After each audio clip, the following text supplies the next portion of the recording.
industry, in the CTV industry at the moment, I think, is around that chicken and egg situation with supply and demand. So you've got the publishers or the broadcasters leaning in, wanting to put their supply out there in the marketplace, and then you've got to wait for the advertisers and the agencies to lean in and start buying in that programmatic way.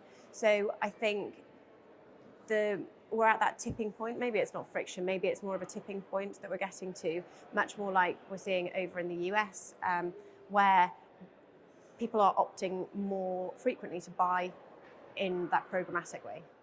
The broadcasters more recently, I would say, in Europe have really started adopting programmatic, adopting CTV.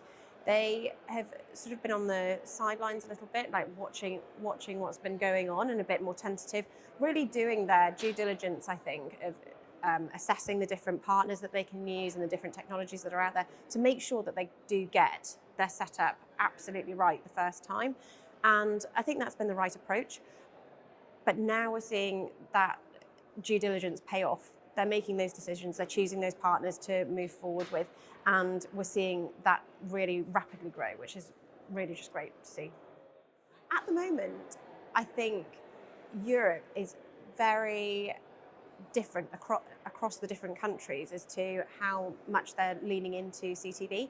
And so I think at the moment there's some very mature areas and some places that aren't using it at all or starting in its infancy. So definitely over the next couple of years, let alone 5 years, I think we're going to see that maturity coming to the fore, and we're going to see a lot more of the European countries that maybe aren't using CTV quite so much at the moment, really leaning into that technology. Broadcasters and the CTV tech companies, I think, are making inroads with the buy side to try and convey that value to them. And I think it has been a slow process, but I think more and more we're seeing that momentum grow. It is getting more buy-in from the buy side, if you can say that, and it's definitely something that I'm seeing a lot more momentum and a lot more interest happening around it, which is great to see.